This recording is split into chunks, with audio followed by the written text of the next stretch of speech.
महिलाओं का वैदिक रीति से हुआ जनेऊ संस्कार आर्य समाज बहतराई रोड के अध्यक्ष आर्य रूपलाल चावला जी के परिवार की 4 बेटियों और 2 बेटों का उपनयन संस्कार पूर्ण वैदिक रीति रिवाज से किया गया। आचार्य जयदेव शास्त्री जी बिलासपुर और आचार्य पंडित कुलदीप विद्यार्थी जी बिजनौर दोनों आचार्यों के ब्रह्मत्व में यह कार्य संपन्न हुआ। आचार्य जयदेव जी ने बताया कि हमारे सनातन वैदिक परंपराओं में बालक और बालिकाएं दोनों को समान अधिकार और समान कर्तव्य बताया गया है। जैसे पढ़ने का अधिकार सबको है, लड़के और लड़कियों का, वैसे ही संस्कारों का भी अधिकार सभी को है। रूपलाल चावला जी ने इसको दृष्टि में रखते हुए बालिकाओं का भी विधि विधान से उपनयन संस्कार संपन्न करवाया। आचार्य जी ने कहा कि जैसे धर्म, अर्थ, काम और मोक्ष का अधिकार पुरुषों का है, वैसे ही महिलाओं का भी है। हमारे आर्य वैदिक परंपराओं में संस्कारों का बड़ा महत्व रहा है। संस्कारों से ही संस्कृति जीवित रहती है। पंडित कुलदीप विद्यार्थी जी ने भजन और उपदेश के माध्यम से कहा कि अगर संस्कृति जीवित रखनी है तो संस्कारों को महत्व देना ही होगा। इस कार्यक्रम में लगभग 450 महिला पुरुषों की उपस्थिति रही। सभी ने इस कार्य की बड़ी सराहना की और कई लोगों ने संकल्प लिया कि हम भी अपनी बेटियों का संस्कार वैदिक रीति से करवाएंगे। आचार्य जयदेव जी ने बताया कि कुछ काल ऐसा आया जिसमें महिलाओं को भेदभाव की दृष्टि से देखा जाता था। महिला और पुरुष के इस भेदभाव को मिटा करके महिलाओं पुरुषों की बराबरी करना और हमारी खोई हुई वैदिक परंपराओं को पुनः जागृत करने के संकल्प से आर्य समाज बहतराई रोड इस कार्य को बड़े ही जोर शोर से करा रहा है। घर घर हवन, हर घर सत्संग का कार्यक्रम चला रखा है। इसी से संकल्पित होकर के आर्य समाज बहतराई रोड के अध्यक्ष रूपलाल चावला जी ने यह पहल की है और लोगों को अवगत करवाया कि वैदिक संस्कारों को महत्व देना ही पड़ेगा अगर संस्कृति को बचाना है तो। रूपलाल चावला जी ने करके दिखाया, जो समाज का मुखिया होता है उसको पहले आगे चलना होता है, तब वह जनता को चलने के लिए प्रेरित कर सकता है। तो आर्य रूपलाल चावला जी बधाई के पात्र हैं और दुनिया को प्रेरणा देने वाले साबित हुए हैं। इस कार्यक्रम को सफल बनाने के लिए सुलोचना चावला, नंदलाल चावला, आशीर्वाद चावला, अमर चावला, अलका चावला, पूरे चावला परिवार के साथ आर्य समाज बहतराई रोड के सभी पदाधिकारियों और सदस्यगण कार्यकर्ता के रूप में हर समय संलग्न रहे और कार्य को सफल बनाने में सहयोग दिया। मेरा नाम कुलदीप विद्यार्थी है और मैं बिजनौर से आया हूँ, हरिद्वार के पास। उपनयन संस्कार जो प्रायः सभी समाज में होता है और आर्य समाज में ये हम पहला उपनयन संस्कार बेटियों का देख रहे हैं। तो हमारा जानने की जिज्ञासा ये है कि जो बाकी जो पंडित जी लोग जो उपनयन संस्कार कराते आए हैं और आज जो हो रहा है उसमें कुछ भिन्नता है या उसमें क्या फर्क है, वो आप समझिए। मैं बताता हूँ आपको, जो यज्ञोपवीत संस्कार है हमारे, मैं शास्त्रों की बात करता हूँ अपने धर्म ग्रंथों की। हमारे धर्म ग्रंथों में कहीं भी ऐसा पढ़ने के लिए नहीं मिलता कि पुरुषों को यज्ञोपवीत पहनना चाहिए और स्त्रियों को नहीं पहनना चाहिए। वहाँ यज्ञोपवीत संस्कार के लिए इतना केवल कहा गया है कि अपनी अपनी संतानों को यज्ञोपवीत संस्कार कराना चाहिए माता पिता को। और ब्राह्मण, क्षत्रिय, वैश्य इनके लिए व्यवस्था दी गई है। ब्राह्मण का बच्चा हो तो चाहे बेटा या बेटी हो, 8वें वर्ष से लेकर के 16वें वर्ष के बीच में उसका यज्ञोपवीत जनेऊ संस्कार हो जाना चाहिए। क्षत्रिय है तो 10 वर्ष से 20 वर्ष के बीच में हो जाना चाहिए और वैश्य परिवार का है तो 12 वर्ष से 24 वर्ष के बीच में उसका यज्ञोपवीत संस्कार हो जाना चाहिए। तो ये प्रश्न ही गलत है उन लोगों का। वो अपनी मर्जी से, कुछ लोगों ने शास्त्रों की परिकल्पना कर ली है, उनका अपनी मर्जी, अपना मत है। हमारे शास्त्र इस बात को कहते हैं, जो अधिकार बेटे को है वही अधिकार बेटी को है। दोनों में भिन्नता कुछ है। बेटों का जो उपनयन संस्कार है, बेटियों को उपनयन जो शुद्धता का जो पालन करने का जो विधि है बेटों के लिए, बेटियों के लिए कुछ विशेष है। मैं बताता हूँ आपको, एक परमात्मा की व्यवस्था है। शुद्धि और अशुद्धि जो है वो परमात्मा की व्यवस्था वाली अलग है और हमारी अलग है। हमारी जो शुद्धि अशुद्धि, हम लोग गंदे होते हैं, अपने शरीर को साफ करते हैं। परमात्मा की जो व्यवस्था है, जो बहन बेटियों के लिए परमात्मा ने निर्धारित किया, तो प्रक्रिया को हम लोग ठीक नहीं कर सकते या उसको हम लोग आगे पीछे नहीं कर सकते। वो परमात्मा की व्यवस्था है, उसमें कहीं भी ऐसा नहीं कि यज्ञोपवीत नहीं पहने। और आप लोग देख रहे हैं यहाँ पर एक ही वेदी पर बेटे भी बैठे और बेटियां भी बैठी हैं, तो उसमें कोई भेद मतभेद पर कुछ भी इस तरह का है नहीं। तो सबको समान अधिकार है और सब पहन रहे हैं। लोगों ने इस बात को बोला है कि वो मंच पर बैठ करके इस कार्य को नहीं कर सकती बहन बेटियां, या वो यज्ञोपवीत धारण नहीं कर सकती। और मैं आपकी जानकारी के लिए बताऊं, इसी देश के अंदर देवी चित्रलेखाएं जो कथाएं कर रही हैं और लगातार कथाएं चल रही हैं। क्या किसी ने कभी प्रश्न पूछा कि उस काल में क्या आप बैठ करके मंच पर कथा कर रही हैं या नहीं कर रही, ना प्रश्न पूछा गया ना उत्तर दिया गया। जया किशोरी जी है, इसी जब लगातार कार्यक्रम महीनों पर जिनकी कथाएं चल रही, हम विरोध नहीं करते, हम तो समर्थन कर रहे हैं इस बात का। ठीक है, एक व्यवस्था है, उस व्यवस्था में हालांकि अगर ऋषियों को आप देखेंगे तो ऋषियों ने कहा जब अशुद्धि का समय हो स्त्री का तो उस समय पर उसको बैठ करके कुछ चीजों का पालन करना चाहिए, लेकिन जनों से इसका कोई लेना देना नहीं। यज्ञोपवीत जो धारण किया गया है वो ऋण की वजह से किया गया। आप सब इस बात को संदेश देना, हो सके तो कट लगा करके हाईलाइट करके देना इस बात को कि जो ये यज्ञोपवीत पहनाया गया है इसके 3 ऋण हमारे ऊपर होते हैं, देव ऋण, पितृ ऋण और आचार्य ऋण। अब मैं पूछूंगा आपसे, क्या बहन बेटी माताओं के ऊपर ये 3 ऋण नहीं होते? परमात्मा का जो ऋण है उनको पैदा किया तो उनके ऊपर वो भी ऋण है, दूसरा माता पिता का ऋण होता है तो माता पिता ने उनको पैदा किया, और तीसरा आचार्यों का जिन्होंने उनको अच्छी शिक्षा दी तो उनका भी ऋण है, तो उनके ऊपर बराबर ऋण है। यज्ञोपवीत का शुद्धि अशुद्धि से लेना देना नहीं, यज्ञोपवीत केवल 3 ऋणों से ऋण होने के लिए ऋषियों ने व्यवस्था की।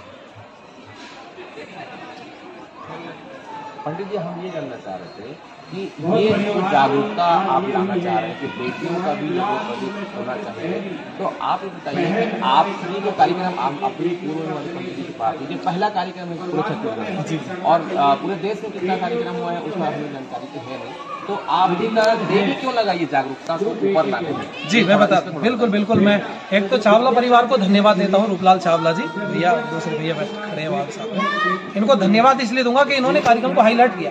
आपकी जानकारी के लिए बताऊं, आपके ही बिलासपुर में 50 वर्ष से महिलाएं जनेऊ पहन रही हैं, शायद ज्यादा होगा, 50 वर्ष मैंने कम बोला, मुझे आंकड़ा नहीं, 50 वर्ष से ज्यादा समय से हम बहन बेटियां जो भी पहन रही, लेकिन सोशल मीडिया तक वो सब चीजें नहीं पहुंच पाई। दूसरी बात, आर्य समाज की लगभग 10,500 संस्थाएं इस देश में काम करती हैं और 33 देशों में 33 देशों में आर्य समाज काम करता है। तो आर्य समाज के जितने भी संगठन है या संस्थान है उन सब में बहन बेटियों को बराबर जनेऊ पहनने का अधिकार है, और वो 1875 से जब से आर्य समाज की स्थापना हुई, तो मैं समझता हूँ पता नहीं कितने लाख बहन बेटियों ने जनेऊ पहना होगा। ये बात अलग है कि सोशल मीडिया पर ये पहली बार यहाँ छत्तीसगढ़ में बिलासपुर से जैसे चावला जी से बात की परिवार में जैसे आपने कहा 50 साल से चले आए, और जहाँ तक हम समझते हैं कि परिवार में कोई मुखिया हो या बुजुर्ग व्यक्ति हो जिसकी बात परिवार के बाकी कनिष्ठ लोग मानते हैं, तो उन्होंने भी तो बोला होगा कि परिवार में बेटियों को उपनयन संस्कार कराया जाए, क्या उन्होंने नहीं बोला या इस पर उन्होंने कोई बात कभी नहीं रखी? हमने जब भी अपने सबसे पूछा तो सब लोग थोड़ा आश्चर्य करने लगे ऐसा क्यों हो रहा है करके, लेकिन हमारा ये कहना था कि बच्चे लड़के और लड़कियों में अंतर नहीं होना चाहिए। हमने उसी परंपरा को आगे बढ़ाया करके हम कोशिश करेंगे कि बच्चे हर को ये संदेश देना चाहते हैं कि बच्चों में फ़र्क नहीं किया जाए। हम बोलते हैं कि बच्चे में फ़र्क है, मतलब लड़का लड़की में फ़र्क नहीं है करके, लेकिन लोग फ़र्क करते हैं। तो हम चाहते हैं कि समान सबको मिला जाए, उसी कारण नहीं चालू किया कि हम चाहते हैं कि हर घर में ऐसा हो, हर एक घर बच्चियों को उपनयन संस्कार हो करके। चावला जी, आज हम लोग इंटरनेट वर्ल्ड में जी रहे हैं, तो क्या अभी भी लग रहा है कि बेटे बेटे में फर्क है? भाई हम भाई बोलते नहीं हैं, हम बोलते नहीं, लेकिन ये महसूस किया जाता है, ये महसूस किया जाता है कि मतलब फर्क है करके, लेकिन हम वो चाहते हैं कि हम ये संदेश देना चाहते हैं कि फर्क ना हो करके दोनों जी। हमारे मम्मी जी को भी जनेऊ पहना हुआ करके, और हमारे मम्मी जी ने कहा कि करवाना क्या, तो हम उन्हीं की करवा के। सिंधी समाज का आप क्या संदेश देना चाहेंगे? भाई सबको मतलब ऐसी मतलब करना चाहिए, आर्य समाज की विधि से सबको ऐसे पहनाना चाहिए जनेऊ करके, और सबको एक साथ। जयदेव शास्त्री, धर्माचार्य, आर्य समाज आज यहाँ पर कार्यक्रम हो रहा है, इसके बारे में बताएंगे, क्योंकि यहाँ पर बच्चियों को संस्कार जो आज से पहले हमने कभी नहीं सुना। आज दिन तक वास्तव में बच्चों का ही संस्कार होता रहा है। जनेऊ संस्कार वैसे हमारी प्राचीन परंपरा है, वैदिक परंपरा है। हमारे यहाँ जो है आश्रम व्यवस्था, वर्ण व्यवस्था है, विद्या का चिन्ह है जनेऊ संस्कार।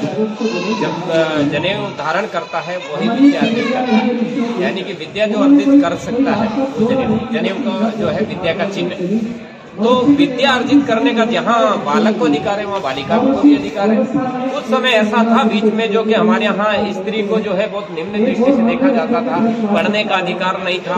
लेकिन महर्षि देव दयानंद जो आर्य समाज के संस्थापक हुए, वेदोद्धारक हुए, देश उद्धारक हुए, जो प्रकांड विद्वान थे वेदों के, जिन्होंने वेदों को जो है हमारी धरती पे उतारा और लोगों के बताया कि भाई वेदों में जो है सबको पढ़ने का अधिकार है, चाहे वो स्त्री हो, चाहे पुरुष हो, चाहे शूद्र हो, चाहे ब्राह्मण हो, सबको पढ़ने का अधिकार है। जैसे सूर्य की रोशनी, वायु, सबको लेने का अधिकार है, परमात्मा ने सबके लिए बनाया है। वैसे ही जो है पढ़ने का अधिकार, यज्ञ करने का अधिकार, सब अधिकार स्त्रियों पुरुष को बराबर है। तो इसलिए जनेऊ संस्कार का भी अधिकार स्त्री पुरुष को है। हमारे यहाँ स्त्री भी बड़ी बड़ी विधि सिद्धि है, जैसे गार्गी आदि, और जैसे उलोपका, सीता है आदि अनेक जो है विधि स्त्रियां हुई है जिन्होंने जो है वेदों को पढ़ा, चारों वेदों को पढ़ा, बड़े बड़े शास्त्रार्थ किए। तो वो जनेऊ धारण करके ही उन्होंने जो है ये विद्या का अधिकार प्राप्त किया था और विद्या अर्जित करके बहुत विधि से हुई वेद का प्रचार किया। संस्कार और विद्या ग्रहण करने के बीच क्या रिलेशन है? उप कहते हैं समीप, नयन में न विद्या, यानी विद्या के समीप होना, आचार्य के समीप होना। देखो 2 बार जन्म होता है जो व्यक्ति का, एक तो माँ के गर्भ से और एक आचार्य के गर्भ, विद्या के गर्भ से, इसलिए उसको द्विज कहते हैं। जो जनेऊधारी होता है उसको द्विज कहा है कि 2 बार जो जन्म होता है उसको द्विज कहा है। इसलिए जब विद्या, उसमें अभी बताया आचार्य जी ने कि 3 ऋण होते हैं, पितृ ऋण, आचार्य ऋण और देव ऋण, 3 ऋण होते हैं। इन ऋणों से उऋण होने के लिए तो इसका कार्य वही कर सकता है जिसको विद्या होगी, जिसको ज्ञान होगा, ये कार्य वही कर सकता है। तो पहले उसको आचार्य के गर्भ में रह करके एक प्रकार से विद्या के लिए उसको तैयार किया जाता है कि विद्या पढ़ने का अधिकारी है या नहीं, और फिर उसको बाद जनेऊ दे करके भाई ये विद्या पढ़ सकता है, पढ़ाया जा सकता है और ग्रहण कर सकता है। तो यज्ञोपवीत धारण करा के विद्या पढ़ाई। जनेऊ संस्कार जैसे उनके सारे नियम होते हैं, लड़कियों को जनेऊ संस्कार उनके कैसे क्या? हाँ, देखो जनेऊ का नियमों के बारे में कुछ थोड़ा बहुत भ्रमित कर रखा है लोगों ने। वैसे इसका नियम कुछ नहीं है। नियम ये है कि एक तो शुद्ध शाकाहारी होना चाहिए जनेऊधारी, रोज जो है ईश्वर की भक्ति करने वाला हो, गायत्री आदि का जप करने वाला हो, और माता पिता की सेवा करे, देश समाज राष्ट्र के लिए अपना जीवन पवित्र हो, समर्पित हो, पवित्र हो। यही नियम है, बाकी और इसका कोई विशेष नियम है जो लोगों ने आजकल बता रखे, कान पे टाकना, ये करना, ये ऐसा कुछ नहीं है। कहीं जाए सम्मान कार्ड, ये एक वस्त्रों की तरह है, एक जिम्मेदारी धारण कराने वाला। जैसे पुरुष को वर्दी पहनाई जाती है तो उसकी वो वर्दी उसकी पहचान होती है, ऐसे जनेऊ एक पहचान है द्विज की। ये द्विज है, अर्थात विद्यावान है, गुणवान है, चरित्रवान है, धार्मिक है, ये उसकी पहचान है। जनेऊ और चोटी हमारी पहचान हुआ करती थी।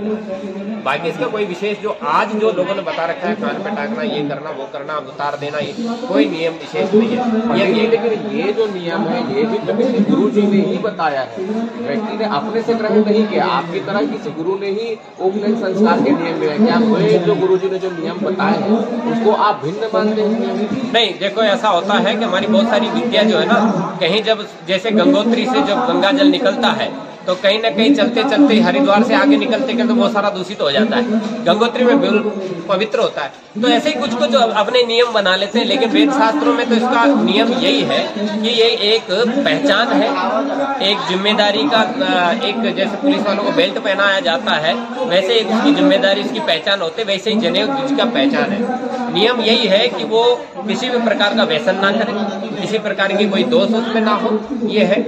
और जो ठीक ना उसका विज्ञान होता है, कान पे टांगने का एक विज्ञान है, उसको कस करके टांगोगे तो उसमें जो है मलमूत्र आदि जो गुप्त रोग होते हैं वो नहीं होते, वो विज्ञान है। और वो अगर केवल ऐसे टांगने से कोई लाभ नहीं होगा, उसको कस करके टांगो तो वो जो है लाभ मिलेगा उसका।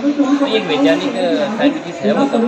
संस्कार में जिन धागों से जनेऊ बनाई जाती है वो धागों को शुद्ध करने के लिए जो नियम बनाया गया है, जो नियम का उल्लेख वो पंडित जी जो उपनयन संस्कार कराते आए हैं वो बताते भी आए हैं। उससे जुड़ी हुई कहानियाँ भी हैं जो हम समझते हैं कि जैसे विवाह होता है, विवाह में जो 7 देने हैं तो 7 अलग अलग उनकी कहानियाँ हैं, 7 अलग अलग उनके विश्वास है। उसी तरह से उपनयन संस्कार में भी जैसे कहानियाँ हैं, उसके विश्वास है जो बताए जाते हैं पंडितों जी के द्वारा, और वो जो है शास्त्रार्थ होकर ही बताते हैं। आपने देखा नहीं, शास्त्रार्थ होकर उसको बताते हैं, उस पर आपको क्या कहते हैं? नहीं ठीक है, वो अभी बताया था ना, अभी हमारे यहाँ अभी व्याख्या की थी कि जनेऊ जो धागा होता है ना वो एक होता जो है उसको गोल करके 3 धागे बनाए जाते हैं, और एक धागे में और 3 धागे होते हैं, 9 धागे होते हैं। तो ऐसा जो हमारे शरीर का ना अष्ट चक्र 9 द्वारा, तो 9 द्वार जो शरीर में होता है ऐसे 9 धागा, वो कहते हैं कि 9 द्वारों को पवित्र करना है, ये होता है उसका मुख्य। और उसमें एक ब्रह्म गांठ लगाई, वो विधि पूर्वक बनाया जाता है। ब्रह्म गांठ लगाई जाती है कि आप ब्रह्म से बंध गए,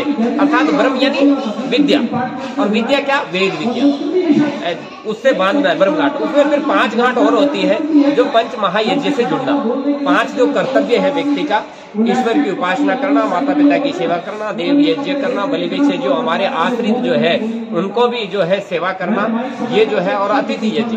तो ये 5 कार्य जब ये पवित्रता से जब व्यक्ति जुड़ जाता है तो पवित्र हो जाता है। इसको जो है उपनयन के साथ साथ इसको ब्रह्म सूत्र भी कहा है कि ब्रह्म के साथ जुड़ जाना। गुरु जी, इसमें मैं एक चीज आपसे और जानना चाहूँगा कि जैसे शादी के पहले, विवाह से पहले जो है कि वो एक लड़ी की जनेऊ पहनाई जाती है और शादी के बाद फिर 2 लड़ी की पहनाई जाती है। क्या जो महिलाओं को, जैसे अभी लड़कियों को जो हो रहा है उपनयन, उसमें भी ऐसा कुछ नहीं, 3 ही धागे का जनेऊ होता है। ये हमारे यहाँ कुछ थोड़ा सा विकृति आ गई है। बीच में कुछ लोगों ने जो है ये समझ लिया कि स्त्री का पुरुष के बराबर अधिकार नहीं है, इसलिए स्त्री का जनेऊ जो है पुरुष पहन लेता है, लेकिन वैसा नहीं है। अगर पुरुष स्त्री का सारे काम खुद ही कर ले तो वो जनेऊ खुद ही पहन लेता है, तो थोड़ा कम करना चाहिए उसको। तो ऐसा नहीं है, स्त्री को भी जनेऊ 3 धागे का पहनना है, पुरुष को भी 3 धागे का पहनना है। स्त्री का पुरुष नहीं पहन सकता। जैसे उसका खाना वो खा ले पुरुष और स्त्री का पेट भर जाए, ऐसे नहीं हो सकता।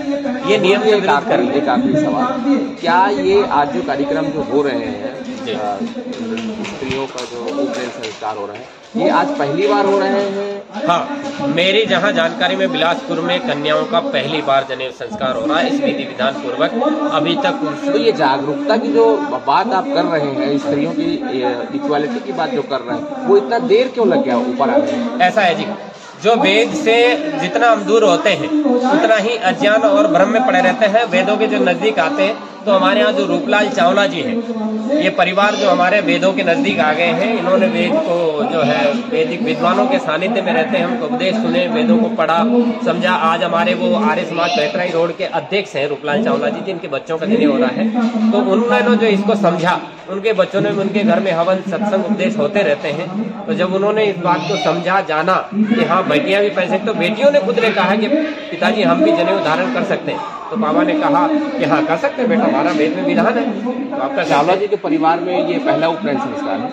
हाँ, बच्चों का पहले भी हुआ है, बच्चों को तो होते ही रहते हैं। बेटियों का पहला। शुभ नाम आपका? मेरा आचार्य जयदेव शास्त्री, धर्माचार्य, आर्य समाज बैतराई।